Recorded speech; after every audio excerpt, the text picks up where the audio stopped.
she faces a challenging task to kill a young girl abducted by Boss Hamada, the leader of the Thousand Claw Army. Meanwhile, Heiji Shindo kidnaps Taigen and presents him before Fowler, who shows no interest in torturing Mizu's loyal friend.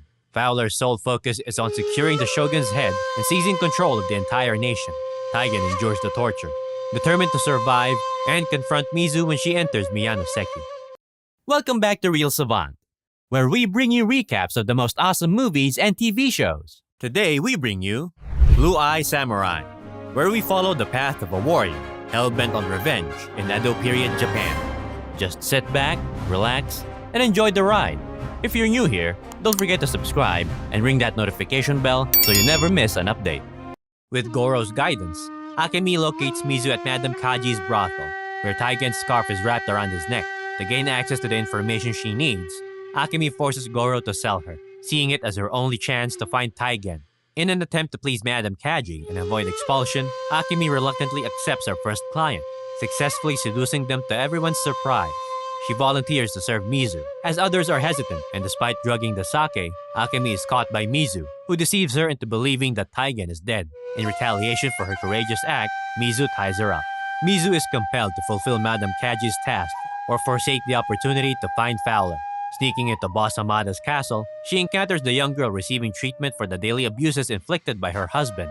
Mizu reluctantly strangles her after witnessing the woman's vulnerability and desperate need for protection. This death weighs heavily on Mizu, as it involves taking the life of someone who, like her, had no alternative means of survival. Madame Kaji provides Mizu with directions to Fowler's castle, but their peace is disrupted by the appearance of Boss Hamada. While Mizu does not fear death, her greatest concern is dying before exacting her revenge. A flashback scene reveals Mizu's encounter with her mother, whom she believed had perished in a fire.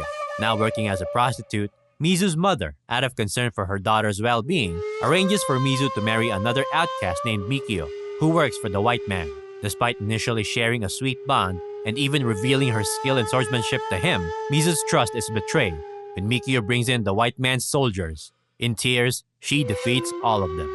Mizu experiences an unprecedented level of betrayal, allowing Mikio to kill her mother before she takes his life herself. This traumatic past serves as a powerful motivator for Mizu to eliminate the entire Thousand Claw armies, culminating in the defeat of Boss Hamada. However, it leaves no room for love to flourish, whether it's witnessing Akemi being taken by her father's men or being labeled as a dishonorable samurai by Ringo. No amount of words or insults can diminish Mizu's unwavering determination for vengeance. Instead, they intensify her drive to achieve her goals. Entering Fowler's castle comes at a significant cost. While Fowler himself indulges in leisure with Heiji Shindo and Chiba, discussing their plans to overthrow the shogun and annihilate his entire family using a foreign gun, their conversation is abruptly interrupted with the announcement of Mizu's entrance into the castle, setting the stage for a remarkable display of the samurai's prowess. The journey to reach Fowler proves to be a formidable challenge, but Mizu triumphs in navigating the perilous trap set in the narrow hallway. Showcasing her undeniable skill, it becomes evident that whenever Mizu draws her sword, adversaries must face the consequences. The subsequent phase involves the Bewitched Flower Garden, a challenge Mizu effortlessly conquers, relying on her innate sixth sense. Entering the next door brings a different kind of fear and darkness that overwhelms Mizu in the hallway. She encounters demons lurking in the shadows, defeating them all. However, a disturbing hallucination of her mother infiltrates her mind, only to reveal herself as Taigen, badly wounded. With no time for pleasantries, they face a giant, easily disposed of by Mizu, who directs it towards the same fire it created. Mizu and Taigen struggle to survive afterward. On the 9th level, Heiji Shindo fears Mizu's entry, warning others of the samurai's dangerous prowess.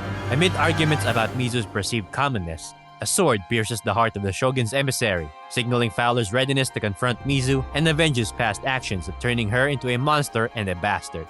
Taigen attempts to fight Fowler from behind, but receives heavy punches on his weakened body. Summoning all her strength, Mizu charges forward, succeeding in saving Taigen. Ringo comes to their rescue, bringing Mizu and Taigen to Master Eiji's house.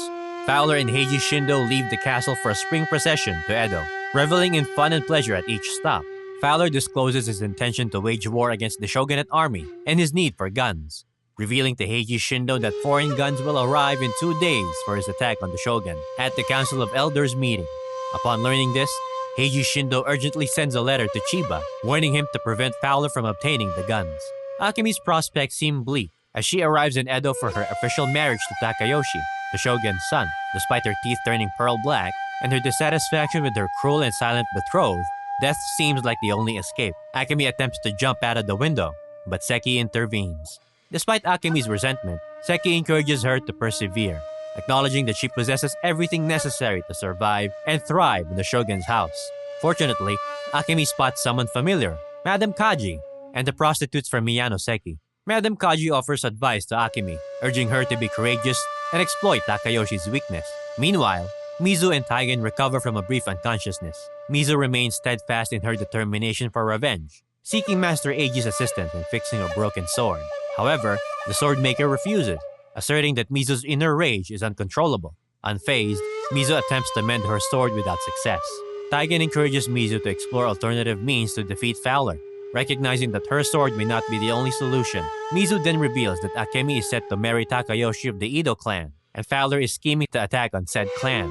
Annoyed by Mizu's actions, Taigen decides to head to Edo to prevent Akemi from marrying another man, despite his vow to find and kill Mizu later. Master Eiji persuades Mizu to see the positive aspects of her character, encouraging her to start anew. Following Master Eiji's advice, Mizu invests her effort into crafting a new sword. Akemi, upon receiving two birds as a symbolic message for the loss of her first bird, confronts Takayoshi. She realizes his true weakness upon hearing him speak for the first time and decides to be his strength, instilling confidence in him to speak without fear. Tension rises for Heiji Shindo upon receiving a letter, suggesting that Fowler might have deceived them about the availability of a boat with foreign guns on the coast. However, the narrative shifts as Fowler, already aware of their plan, murders Chiba and his men. The scene transitions to Akemi's impactful act, where she pays Madame Kaji to release the women, granting them their freedom. In gratitude for Akemi's kindness, Ise discloses the white man's plot and warns her to flee immediately. Akemi informs her father of this malevolent scheme, unaware that her father is one of the conspirators. An unexpected twist in the narrative.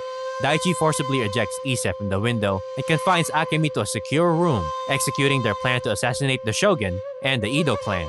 Meanwhile, Mizu bids farewell to Master Eiji, pledging to return to the forge. Accompanied by Ringo, she heads to Edo with two objectives: to rescue Akemi and to eliminate Fowler. Upon entering the shogun's castle, Mizu discovers that Madame Kaji is also displeased with her. Madame Kaji emphasizes the peril involved in not escaping with her girls promptly. In a parallel development, Seki returns to reclaim his real daughter, Akemi, and they imprison Daichi instead. As they attempt to flee, they encounter another group of guards, preventing their progress. Unexpectedly, Mizu emerges as their savior, urging them to run swiftly and rendezvous with Ringo via the sewers. Although Ringo is no longer at the sewers, Taigen arrives and persuades him to join forces in rescuing the shogun from the malevolent Fowler. After several attempts, they manage to inform the shogun about Fowler's plot and his advisors, escalating tension within the castle. Fowler enters the city with his army. The shogun's archers, swordsmen, and soldiers prove powerless against the bullets from Fowler's forces. The first gate is breached, and Heiji Shindo leads the army into the castle. Fowler locates the hiding place of the shogun and other assembly lords, coercing them to accept his terms or face a wretched demise. The shogun succumbs first, and just as the others are poised to follow, Mizu storms in, launching an attack on Fowler. This marks the beginning of the end, as Mizu and Taigen engage the armed soldiers, leading the survivors out of the castle. Taigen doesn't spare Heiji Shindo, and with his demise, his wealth also meets its end. Mizu instructs Taigen to run and locate Akemi before it's too late. The confrontation intensifies between Mizu and Fowler.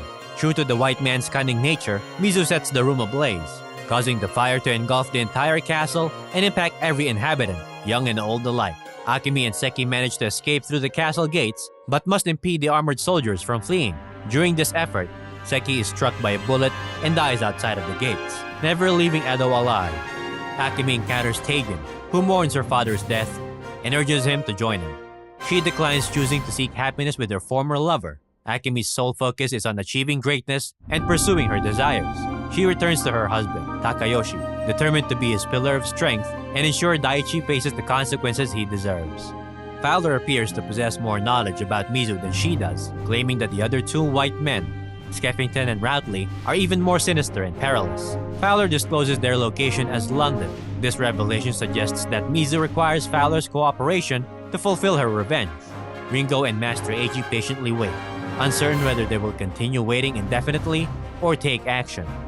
The completion of Mizu's revenge remains uncertain. If you managed to get this far, we sincerely thank you for watching the whole thing. If you have a movie or TV show that you want us to cover, just comment it down below. We might do a video of it in the future. Don't forget to like and subscribe. Check out our playlist for more recaps.